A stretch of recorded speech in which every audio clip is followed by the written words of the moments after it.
and welcome to a new episode of Nerd Stuff, and happy Halloween!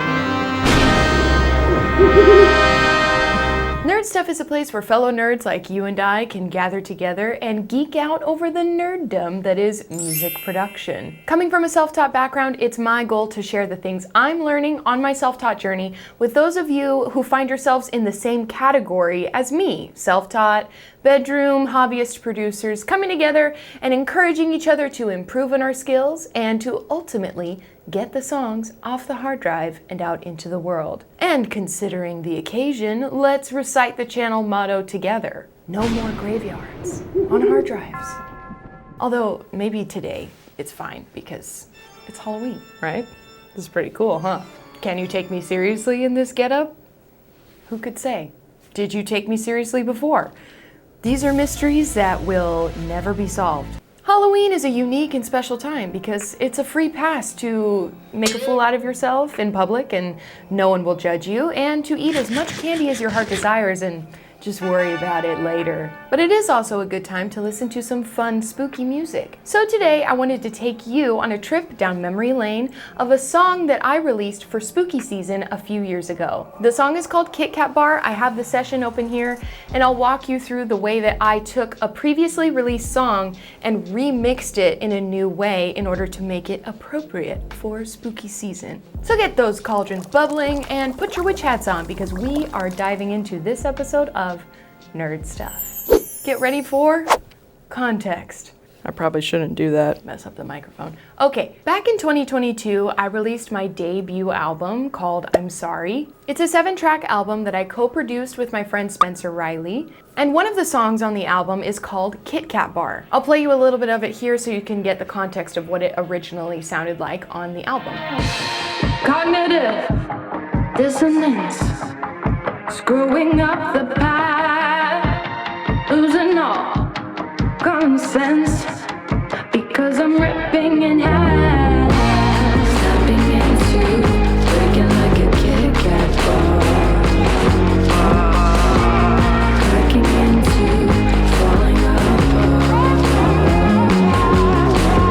Something on my musical bucket list that I had always wanted to do was release a Halloween song or Halloween music in general.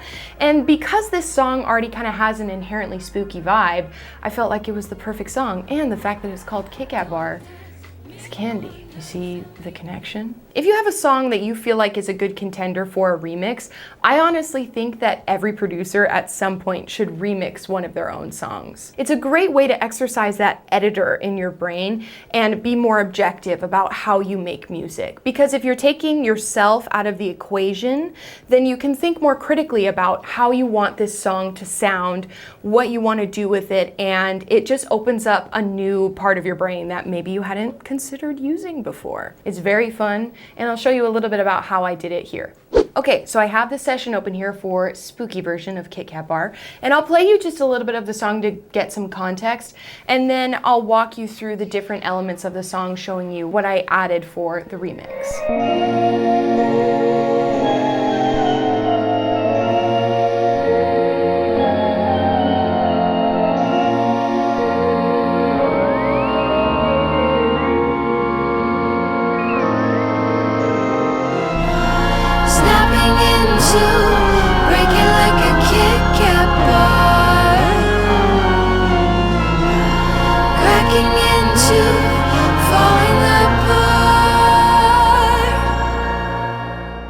I'm realizing now, I actually don't think there are any stems from the original song.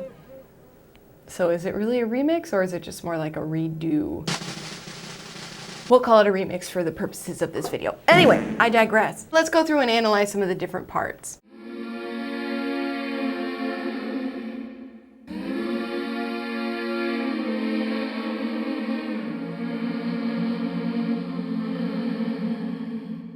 Very spooky. We've got Valhalla Vintage Verb on there and some EQ, and then I also have a noise gate on there as well. Here's the lead vocal. Cognitive dissonance, screwing up the path, losing all common sense because I'm ripping in half.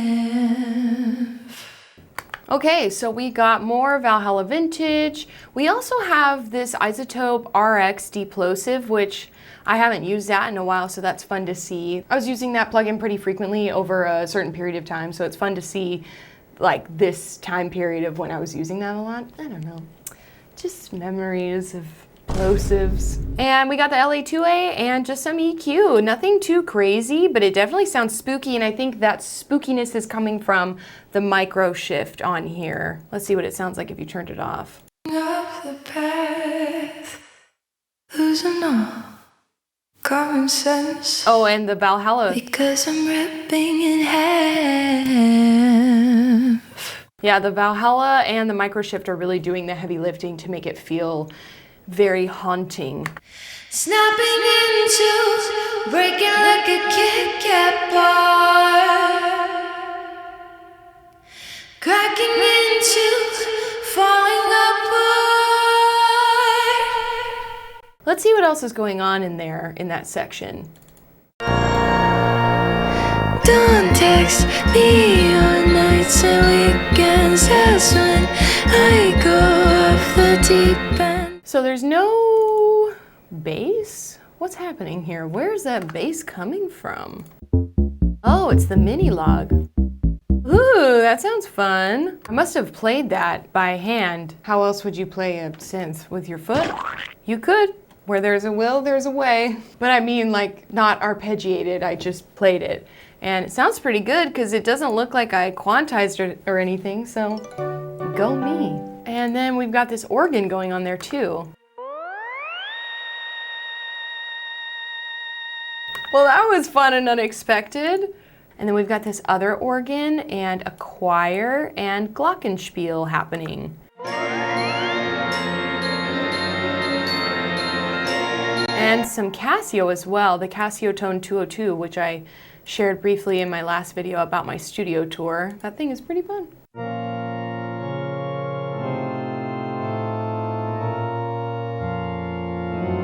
Definitely Haunted Mansion inspired. That's very fun.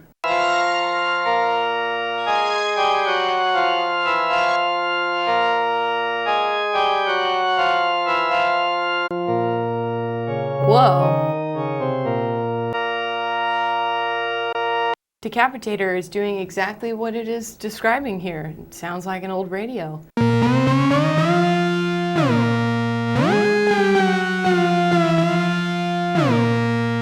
I think when I was making this song, this was right after I had gotten the Minilogue, and so I was really amped on using it on everything. And there are some really fun, just naturally spooky kind of sounds, stock sounds on the Minilogue. And so I didn't really have to do much tweaking in order to get the sounds that I wanted in order to make it feel spooktacular. Sorry. It's really fun to go back and look at all this stuff because I was so new to producing at that time. Like I said, when I released my album that the original version of this song is on, I was co-producing it with my friend Spencer because I was just feeling really unsure of myself. I had been making songs for a while and not really releasing them because I felt like my skills weren't good enough to release music. One thing that I always talk about in my nerd stuff videos is how important collaboration is, especially for self-taught people. And the reason being, I don't think I would have released an album if it weren't for the fact that I was collaborating with a friend. So if you can find people that you want to collaborate with, that you know can help you grow, get on that. Because then you could release an album and potentially a Halloween song. This table runner's itchy.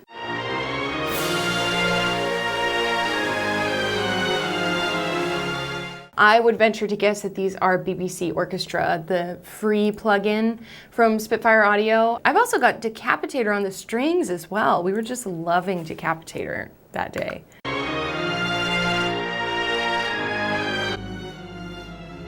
Whoa, that's doing a lot.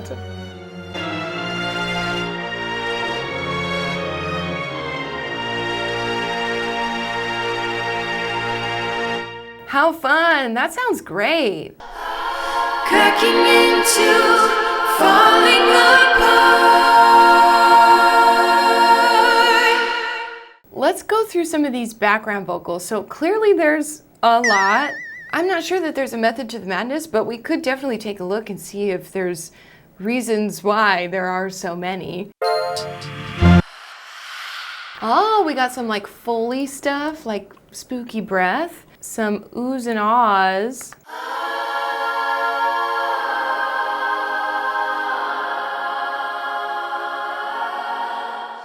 And then we've just got some doubles and harmonies here in this section.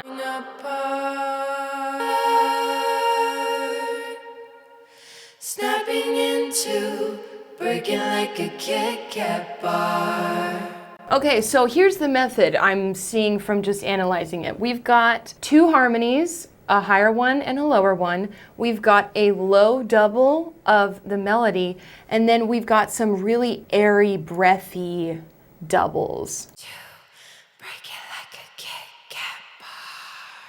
That is a great way, even if you're not trying to make like a spooky song, doing really breathy, sometimes even no note, just all breath doubles of your melody is a great way to add a lot of air into your vocal. It's funny to see that there's really not a lot of effects going on any of these tracks. It's really mostly Valhalla vintage, some Soundtoys stuff, because we all know I'm a simp. And that's about it, and EQ. You know, in terms of it being like a non-traditional song, I think that it works, and I'm really happy with how it sounds. Another fun reason why you should remix your songs is because it could lead to new adventures in your musical journey. The context for that is that when I released this song, I have a friend who's a lo-fi producer. He reached out to me and asked if he could use some of the stems from this song to flip into a Halloween lo-fi song. And he did, and released it, and it sounded really cool. And so after that, he asked me if I wanted to work on more Halloween lo-fi tracks with him, and that's kind of how I got into lo-fi music, and I never would have been able to do that if I hadn't remixed this song. So who knows where your explorations can lead you. This song is really special to me because it's kind of like a check mark on that musical bucket list where I said I wanted to release a Halloween song, and I did, but then also it led me down a path that I never would have considered before in making music, and I never would have gotten there if I hadn't just pushed myself to try something totally out of my comfort zone and just have fun. If you just want a new challenge and to try something fun and new, you should take one of your old songs and revamp it in a completely new way. Because while the original song does, I don't even remember what I was saying, but the moral of the story is that you should remix your song because not only is it fun, but it's also a new challenge, and it could lead you down a path that you never considered. And that is the spooky version of my song, Kit Kat Bar. See, I told you I shouldn't do it. It got caught. Okay.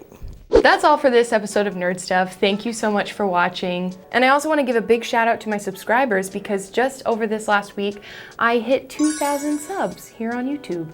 So thank you for being a part of this journey, and that may not seem like a lot to some, but it's a lot to me. And so I just wanted to say a very hearty thank you to all of my subscribers. And on that note, if you have yet to become a member of the Nerd Stuff community, please consider subscribing to the channel. And if you enjoyed the video, then you should like it, because what else can you do besides like and comment in order to tell me that you like me, right? That's how the internet works. Hope you all have a very lovely Halloween, and thank you for watching this spooky episode. One more for the road, because it makes me feel alive. Bye.